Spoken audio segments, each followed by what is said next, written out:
Kalau WIB itu kan mas, singkatan dari warung, ikan, dan burung. Jadi ada 3 bidang usaha di satu lokasi mas. Teman-teman bilang, wah warung sampean gak ada males mas. Karena kan angin full gitu masih, karena banyak pohon-pohon gitu, juga tidak panas gitu. Suasananya tenang gitu. Ya kita bikin yang kayak orang merasa di rumahnya sendiri, cuman dia minta apapun ada dan semuanya terlayani gitu mas.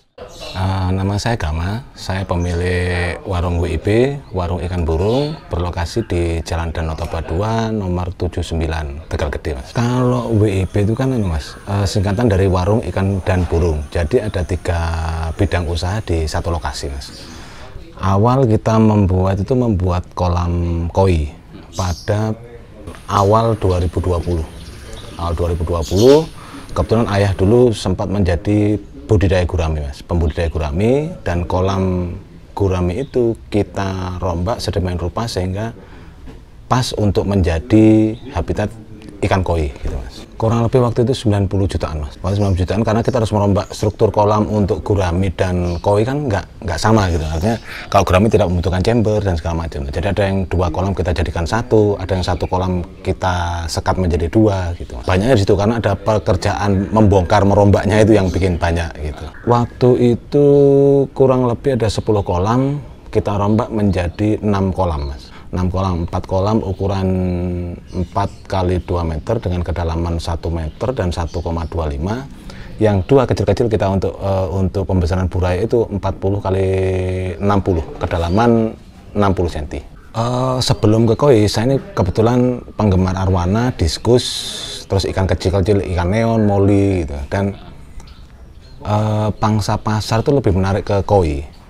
Dalam artian juga lebih penggemar ikan koi itu lebih fleksibel dibanding penggemar ikan yang lain, saya pikir gitu. Karena waktu itu juga saya bandingkan juga untuk penjualan lebih mudah ikan koi gitu.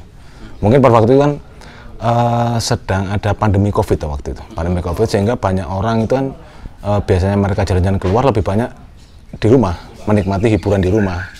Nah waktu itu memang koi pas lagi booming, akhirnya kita rubah kolam gurami itu menjadi koi dan koi menjadi pilihan gitu. Kalau untuk pasokan ada beberapa lokal Jember dari teman-teman komunitas Jack, terus ada dari Blitar, Jakarta, Semarang, Jogja mas.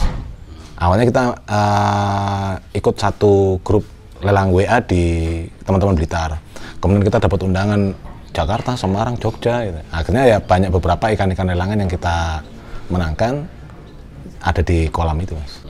Awal mulanya hobi mas, awal mulanya hobi karena ketularan teman-teman gitu. Terus pada akhirnya kok menjadi satu komoditas dagang yang juga menarik gitu. Akhirnya dagang sekarang. Kalau sekarang untuk jenis ada sowa, hisowa, utsuri, ochiba, kohaku. Yang saya nggak punya slayer saya nggak punya, aragoge nggak punya. Rata-rata saya di sini sekitar 30-40 lah. Untuk harga minimal ada yang 50, maksimal 1 juta. Cara menjual saya sementara ini masih offline, dalam artian kebetulan mertua itu kan juga pemborong kolam. Jadi pada saat pandemi COVID itu banyak menerima garapan kolam, ikan yang ngambil di tempat saya di sini semua gitu akhirnya gitu. Nah terus dari beberapa pelanggan warung itu juga ada yang habis di warung, jalan-jalan ke kolam, mereka juga tertarik membuat kolam dan membeli ikan pada akhirnya gitu. Jadi secara mulut ke mulut mas, penjualannya bukan. Nah, kalau offline sementara saya belum, kalau online sementara saya belum. Kalau untung dan rugi itu kan dari 3 usaha itu saya sendiri sampai sekarang masih subsidi silang. Dalam artian kalau untuk fokus ke koi kan tidak seperti warung yang setiap hari kita mendapatkan hasil gitu mas.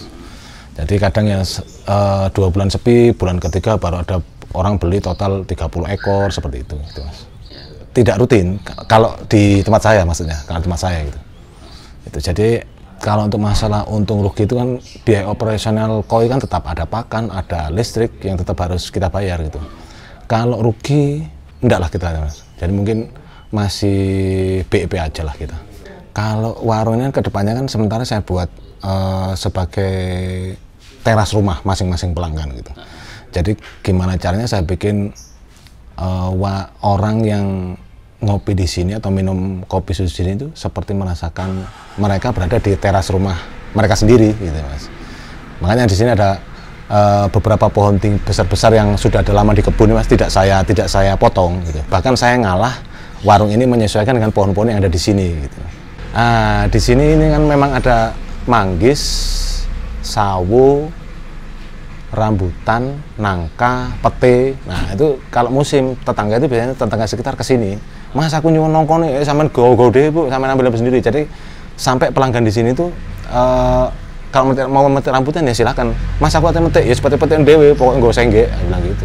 Sejak dari orang tua sudah memang langganan orang pingin sawo, pingin nangka, kalau kebetulan berbuah mereka ambil di sini langsung gitu. Konsepnya konsep restoran ya, Mas. Dalam artian gini, pengalaman saya masa kecil itu kan untuk tempat yang nyaman tidak ada barang yang terbuat dari kayu, dari besi. Semuanya dari kayu, entah itu bentuknya dengklik atau bambu. Pokoknya enggak. Kalau kenapa saya pilih kayu ini kan karena kesannya kan tidak kaku, kesannya luwes. Makanya semua tempat di sini saya kasih tempat duduk, meja semuanya dari kayu dan bikin sendiri gitu. Kita tidak beli. Yang bikin siapa? Yang bikin kebetulan ada teman sama mertua tadi. Gitu. Jadi join sama mertua. Kebetulan ada teman juga suka. Dia bukan tukang, cuman senang membuat furnitur gini. Jadi kalau lukisan memang mertua yang ngerjakan semua.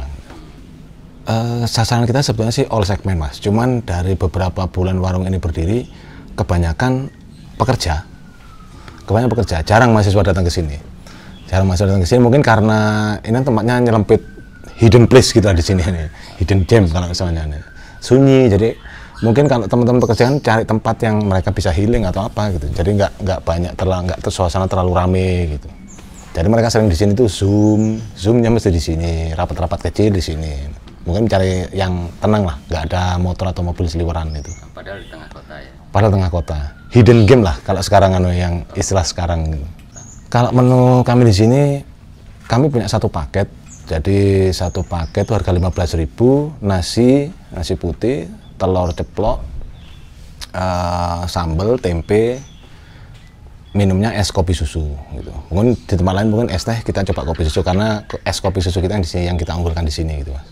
15.000, Mas. 15.000 kami pikir dengan 15.000 memang sih untung kami sedikit, tapi kami berharap dengan omset yang banyak kan juga ikut banyak akhirnya gitu. Yang kita buat paketan. Nah, kalau bukan paketan, kita pakai ada kayak rice bowl gitu.